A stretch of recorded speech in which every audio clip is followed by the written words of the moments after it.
आपकी जिंदगी में जो उछाल आ रहे हैं, जो कभी ऊपर चले जाते हो, कभी बिल्कुल नीचे चले जाते हो, कभी बहुत पॉजिटिव सोचते हो और कभी कई बार इतना नेगेटिव सोचते हो कि शायद लगता है कि सब कुछ खत्म हो जाएगा, तो यीशु मसीह आपकी जड़ को सही करेगा।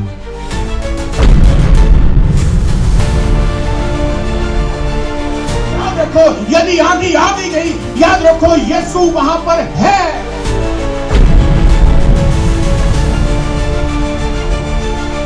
जिसने अपनी जान आपके लिए दी, जिसने अपना लहू आपके लिए दिया, वो अपना समय आपको क्यों दे?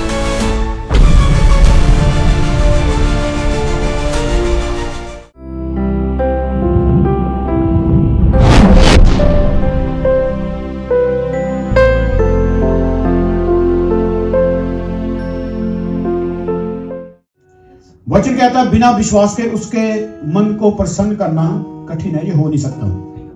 यदि आप परमेश्वर के पास हैं तो आपके अंदर एक चीज होनी चाहिए, वो आपकी पढ़ाई लिखाई नहीं मांगता, आपकी सुंदरता को नहीं चाहेगा, गोरे हैं, काले हैं, अमीर है, गरीब है, कोई मैटर नहीं।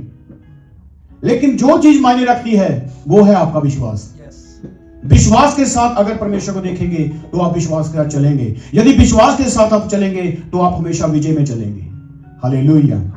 तो खुदावन आपको बड़ी बरकत है। आइए चलते हैं, हम एक घटना की ओर चलते हैं। मरकुस की अंजील उसका 4 अध्याय उसकी 35 आयत से लेकर हम पढ़ेंगे उसके 41 तक पढ़ेंगे। उसको 35 से लेकर हम 41 वचन तक उसको लगातार पढ़ेंगे। उसके बाद फिर वचनों में आएंगे। उसी दिन जब सांझ हुई तो उसने चेलों से कहा, आओ हम पार चले। और वह भीड़ को छोड़कर जैसा वह था वैसा ही उसे नाव पर साथ ले चले, और उसके साथ और भी नावें थी। तब बड़ी आंधी आई और लहरें नाव पर यहां तक लगी कि वह पानी से भरी जाती थी। पर वह आप पिछले भाग में गद्दी पर सो रहा था। तब उन्होंने उसे जगाकर उससे कहा, हे गुरु, क्या तुझे चिंता नहीं कि हम नष्ट हुए जाते हैं? तब उसने उठकर आंधी को डांटा और पानी से कहा, शांत रह, थम जा। और आंधी थम गई और बड़ा चैन हो गया। और उनसे कहा, तुम क्यों डरते हो? क्या तुम्हें अब तक विश्वास नहीं? वे बहुत ही डर गए और आपस में बोले, यह कौन है कि आंधी और पानी भी इसकी आज्ञा मानते हैं। बोलो हालेलुया। हालेलुया। आप सबने वचन पढ़ लिया? खुदावन आपको बड़ी बरकत दे आज के वचन पे। तो आओ मेरे प्रियो, हम एक एक लाइन के ऊपर जल्दी जल्दी चलेंगे। हम 35 को स्टार्टिंग में हम देखेंगे और उसको सीखेंगे और आगे बढ़ेंगे। हाँ पढ़े। उसी दिन जब सांझ हुई, जब प्रभु यीशु मसीह पूरा दिन सेवा करते रहे। और जो इस अध्याय की बैकग्राउंड है वो है एक बीज बोने वाले से शुरू होती है। प्रभु यीशु मसीह ने बहुत से दृष्टांत दिए। बीज बोने वाला बीज बोने के लिए निकला, कुछ झाड़ियों पर गिर गया, कुछ मार्ग पर गिर गया और कुछ पथरीली जमीन पर गिर गया। उसके कैटेगरीज लिखी हुई है, कैसे कैसे वो बढ़ा और फिर सूखा। और जो अच्छी भूमि पर गिरा उसने क्या किया, बहुत से दृष्टांत प्रभु यीशु मसीह ने, पूरा दिन यही प्रचार चला। और इस अध्याय के अंदर मैं यदि आपको एक सीक्रेट बात बताऊं, इस अध्याय में बार बार एक शब्द जरूर आया, कम से कम 4 से 5 बार या 5 से 6 बार आप एक बात को सुनेंगे। सुन लो, सुन तो लो, सुनो मैं क्या कहता हूं, जिसके कान है वो सुन ले। ये शब्द कम से कम इसी अध्याय के अंदर 5 से 6 बार यूज किया गया। वो सुनेंगे, वो नहीं सुनेंगे, ऐसे सुन के ऊपर जो शब्द है, सुनने के ऊपर कम से कम ये शब्द इसी अध्याय के अंदर 5 से 6 बार आप पढ़ेंगे। तो ये जो वचन है, जो ये अध्याय है, ये बीज बोने वाले के ऊपर पूरा अध्याय है। पूरा दिन प्रभु यीशु मसीह ने यही प्रचार किया। जब शाम हुई तो खुदावन ने कहा, आओ हम झील के पार चले। बोलो हालेलुया। आज अगर विश्वास के साथ आप उसके साथ खड़े हैं तो यीशु मसीह आपसे बात करता है, आओ हम झील के पार चले। कौन सी झील? वो आंसुओं की झील हो सकती है, वो दुख और कष्ट की झील हो सकती है, वो गम की और शोक की झील हो सकती है। मेरा खुदावन, आपका खुदावन, जो उसके ऊपर हम विश्वास करते हैं, वो आज की शाम मैं आपको कहना चाहता हूं, वो आपको भी कहता है, चलो झील के पार चलते हैं। हालेलुया। झील के पार उन्होंने जाना स्टार्ट किया। तो यहां पे देखें, आगे का थोड़ा लाइन पढ़े इसको। तो उसने चेलों से कहा, आओ हम पार चलें। हाँ। और वह भीड़ को छोड़कर जैसे वह था वैसे ही उसे नाव पर साथ ले चले। बस सुने, चेलों ने सुना कि यीशु मसीह ने बोला है चलो झील के क्या चले, पार चले। तो चेलों ने सबसे पहले काम कौन सा किया? उन्होंने भीड़ को छोड़ा। हालेलुया। यदि हम पार होना चाहते हैं, अपनी जिंदगी में पार लगना चाहते हैं, आज बहुत से लोग पार लगना चाहते हैं। कुछ लोग चाहते हैं हम यहाँ पे वेल सेटल हो जाए, पार लगना चाहते हैं, हमारी लाइफ यहाँ पे सेटल हो जाए, वो पार जाना चाहते हैं, वो यहाँ पे रहना नहीं चाहते, वो और आगे बढ़ना चाहते हैं। यदि आगे बढ़ने के लिए हम चाहते हैं, हम सोचते हैं, तो हमें क्या करना पड़ेगा? पहला स्टेप, भीड़ को छोड़ना पड़ेगा। उन्होंने भीड़ को छोड़ा, क्योंकि भीड़ जो है वो अक्सर रुकावट का कारण बन सकती है, कुछ बातें हो सकती है। सबसे पहला जो स्टेप चेलों ने किया, उन्होंने भीड़ को छोड़ा, और जैसे वो थे वैसे ही वो चलने को तैयार हो गए। मेरे प्रियो, यीशु के साथ चलने का जो मेन इरादा है खुदाबंद में हमारा, आपकी कोई पर्सनल तैयारी की जरूरत नहीं है उसको, कि पहले आप बहुत ज्यादा अपने आप को पाकीज़गी में लेकर आओ फिर ही पार कर सकते हैं। जैसे भी हैं आप आ जाएं, यीशु मसीह है आपको सुधारने के लिए। हालेलुया। पार लगाने के लिए, आपको पार ले जाने के लिए यदि आपका मन तैयार है तो मायने नहीं रखता कि आप कैसे हैं, जैसे भी हैं उसके पास आ जाएं, वो आपको क्षमा करेगा और आपको पार करवाएगा।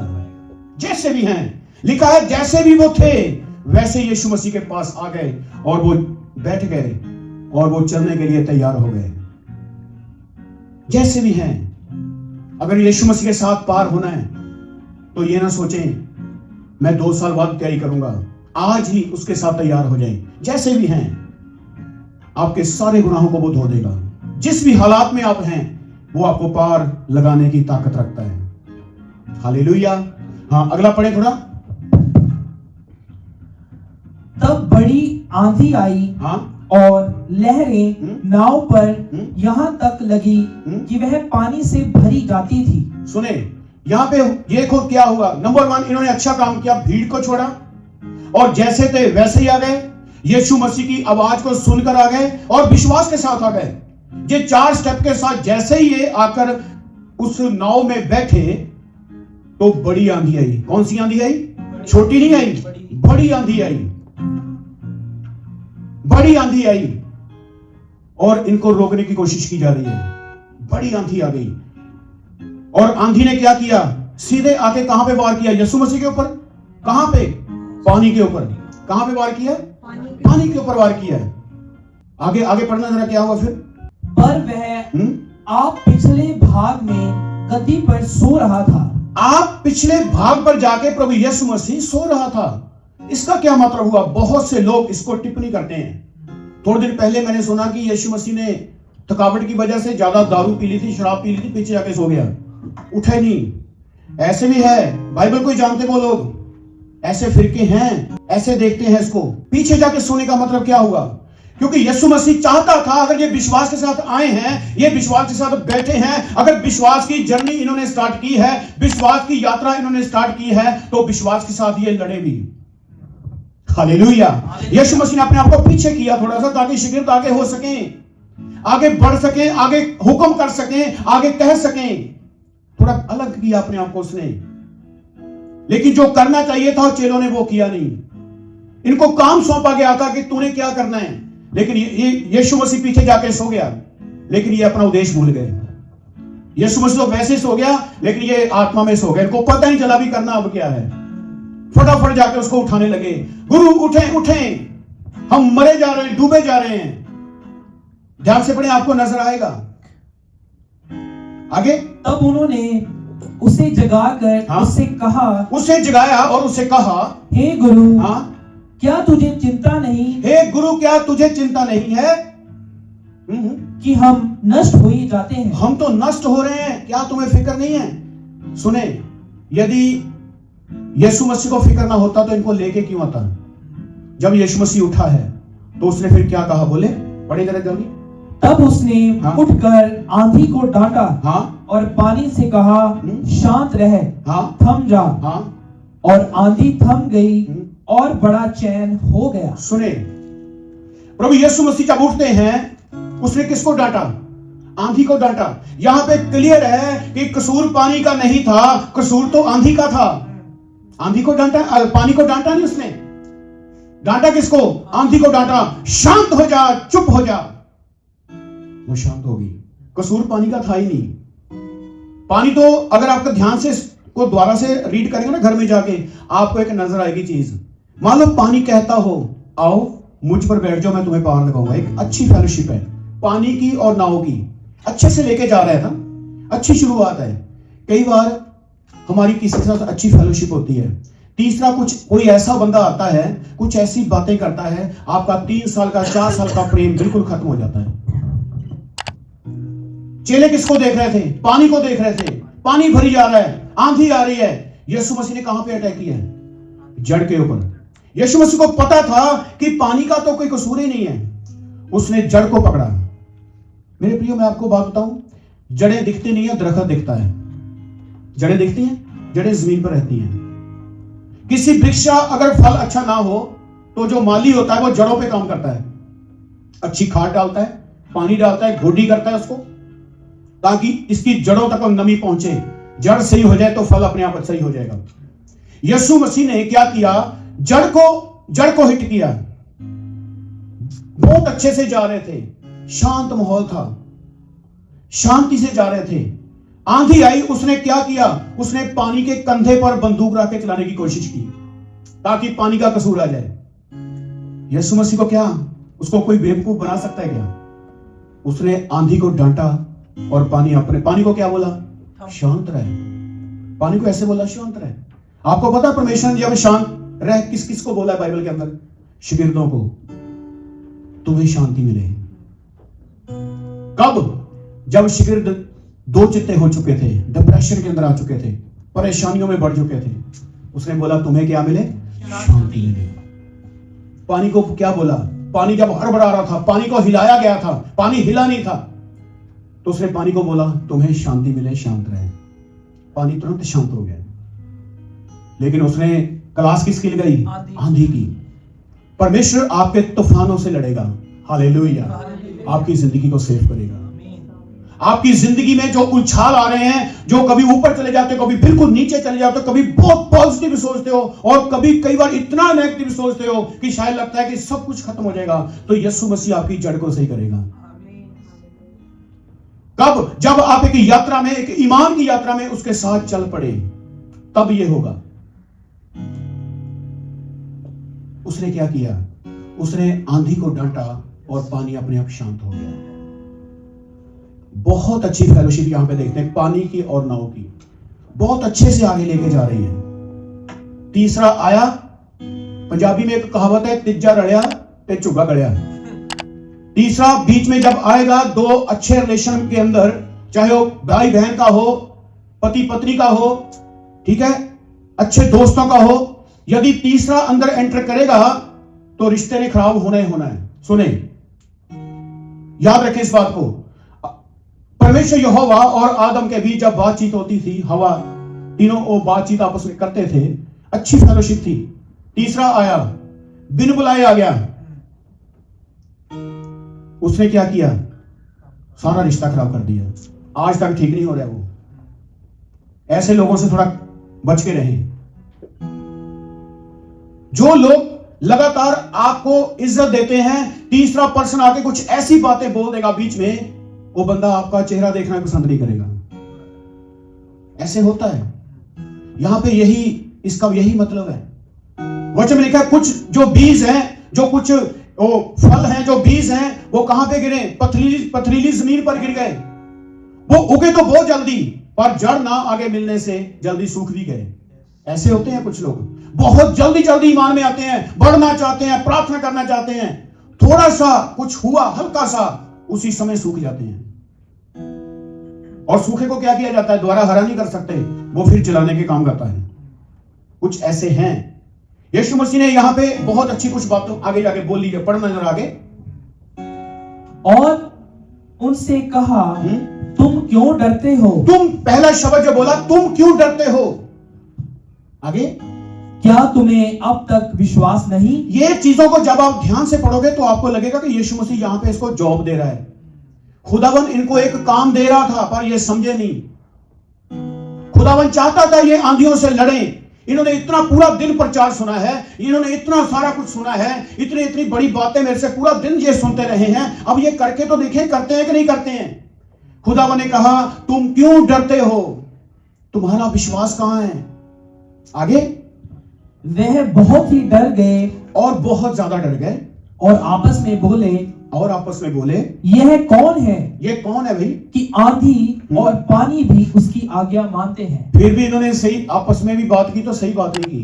करना क्या चाहिए था यहां पे इनको, प्रभु तेरा धन्यवाद है, बोलो क्या करना चाहिए था, धन्यवाद। आपस में बात कर रहे हैं, ये कौन है भाई, वो इतनी देर से तुम्हारे साथ है, क्या तुम्हें पता नहीं है। आज भी विश्वासियों का ये हाल है, समझते नहीं है परमेश्वर का उद्देश्य क्या है।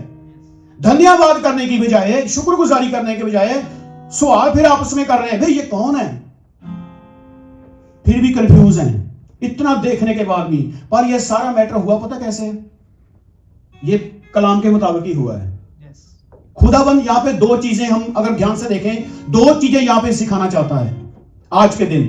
पहला, वो अपनी ईश्वरताई को सिद्ध करता है वचन के अनुसार। दूसरा, वो चेलों के द्वारा काम करना चाहता था।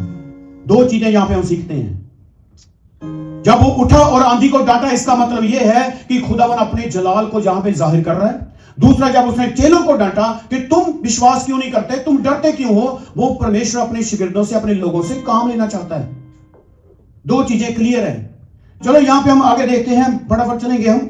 भजन संहिता, ये हुआ सब कुछ कैसे, हम उस चीज को देखेंगे। आखिर यीशु मसीह कौन है। आज बहुत से लोगों को ये डाउट है कि यीशु मसीह कोई नॉर्मल इंसान है। वो कोई बोलता है वो तो एक शराबी था, वो बोलता है वो तो एक नबी था, वो तो एक मैसेंजर ऑफ गॉड था। आखिर इस घटना के पीछे का इतिहास क्या है। चलो इतिहास की ओर चलते हैं। भजन संहिता उसका 107 भजन, उसका 107 अध्याय, उसका 28 से लेकर 31 तक हम पढ़ेंगे। आपको पता चलेगा ये सब कुछ हुआ क्यों। भजन संहिता, तब वह संकट में यहोवा की दुहाई देते हैं। तब वह संकट में यहोवा की दुहाई, चेलों ने क्या किया, यीशु मसीह की दुहाई दी। हाय हम तो क्या कर रहे हैं, मरते जा रहे हैं। संकट में उन्होंने पुकारा। तो बाइबल कहती है वो संकट के समय शहर से मिलने वाला परमेश्वर है। बोलो हालेलुया। यदि बाइबल को ध्यान से पढ़े, लिखा है संकट के समय वो बड़ी ही आसानी से मिल जाता है। लिखा है संकट के समय वह यहोवा की दुहाई देते हैं। आगे, और वह उनको सकेती से निकालता है, और बहुत ही जल्दी से वह उनको क्या करता है, संकट से निकाल लेता है। मेरे प्रियो, वहां पे वो पड़ा नहीं रहने देता उनको। यहां पे यही हुआ। जब इन्होंने, चेलों ने पुकारा हम तो मर चले हैं, क्या गुरु तुम्हें हमारी चिंता नहीं है। तो गुरु ने उठा और उसी समय उन्हें आंधी को डांटा और पानी को बोला शांत हो जा, और चेलों की जान बच गई। जब पुकारा उसी समय यीशु मसीह उनके लिए मुहैया हो गया वहां पे। ये वचनों के अनुसार हो रहा है सब कुछ। हाँ जी, आगे पढ़े। वह आंधी को शांत कर देता है, वह आंधी को शांत कर देता है, और तरंगे बैठ जाती हैं, और तिरंगे जो लहरें उठती हैं वो बैठ जाती हैं। आगे, तब वह उनके बैठने से आनंदित होता है। जब वो तिरंगे बैठ जाती हैं, तब आंधी शांत होती है। तब वह उसके बैठने से, आंधी शांत होने से, वो जो लोग उसको पुकारते हैं वो आनंद से भर जाते हैं। बोलो हालेलुया। हालेलुया।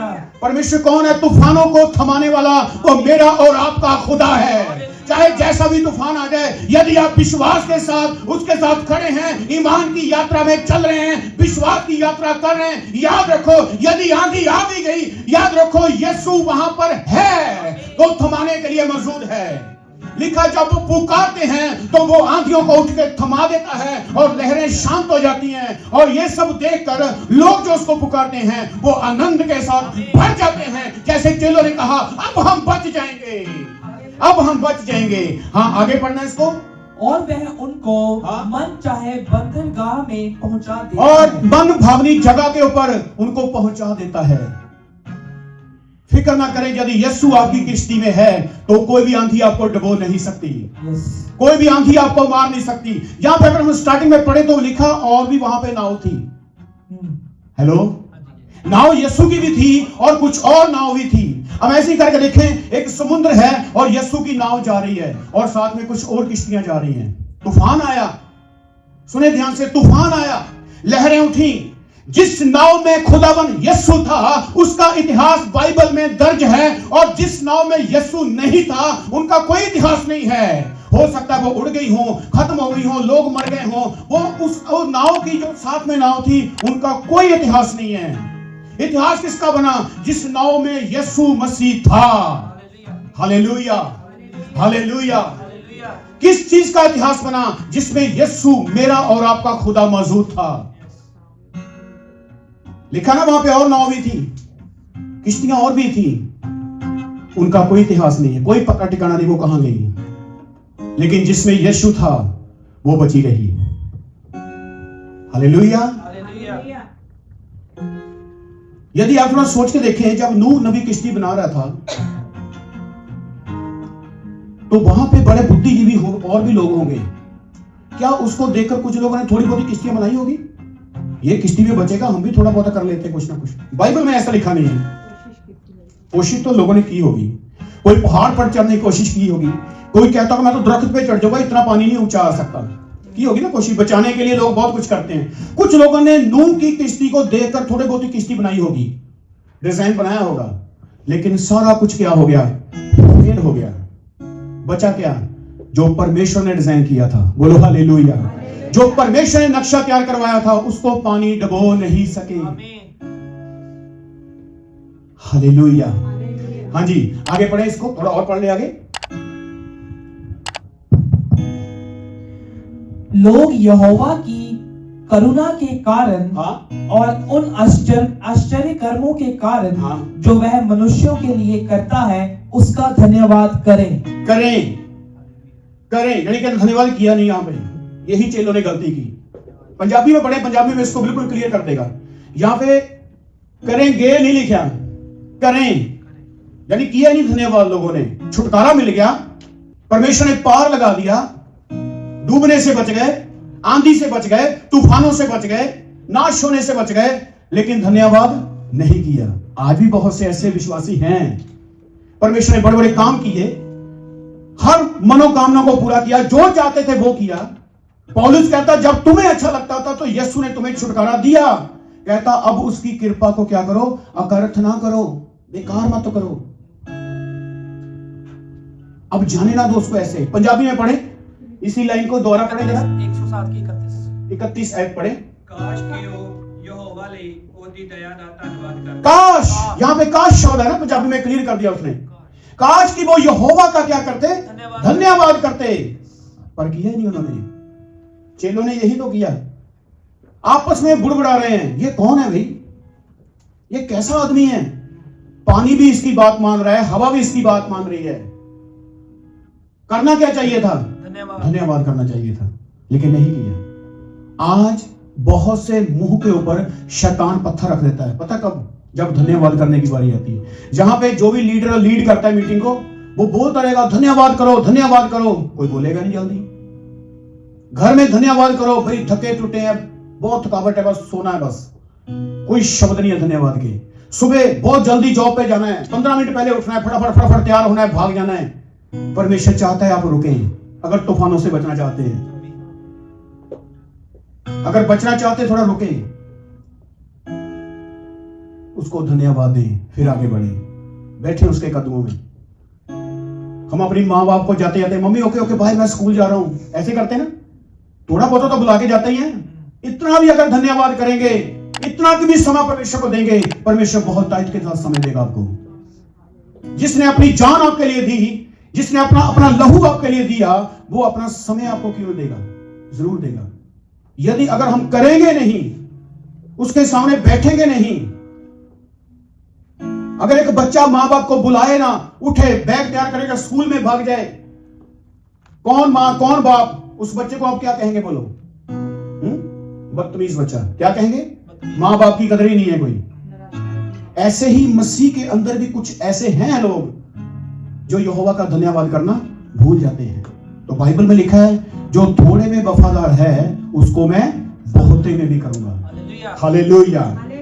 छोटी छोटी भलाइयों को रोज याद करें और उसका धन्यवाद करें। विश्वास की यात्रा में लगातार चलते रहें। अगर यीशु आपके साथ है, धन्यवाद के साथ आप बने हुए हैं, तो कोई भी आपको डुबो नहीं सकता।